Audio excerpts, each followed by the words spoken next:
মাননীয় সদস্য রুমিন ফারহানা, ব্রাহ্মণবাড়িয়া 2। মাননীয় স্পিকার, আপনাকে ধন্যবাদ।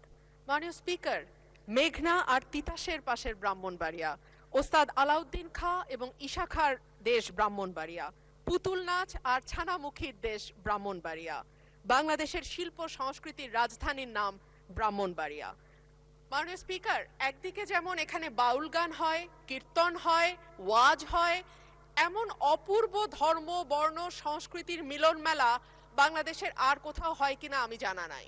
কিন্তু মাননীয় স্পিকার, দুঃখজনক হলেও সত্য, বাংলাদেশের প্রায় প্রতিটি জেলা উপজেলায় একটা করে অন্তত বিশ্ববিদ্যালয় স্থাপিত হয়েছে গত 15 বছরে, কিন্তু ব্রাহ্মণবাড়িয়াতে এখন পর্যন্ত কোনো বিশ্ববিদ্যালয় হয়নি।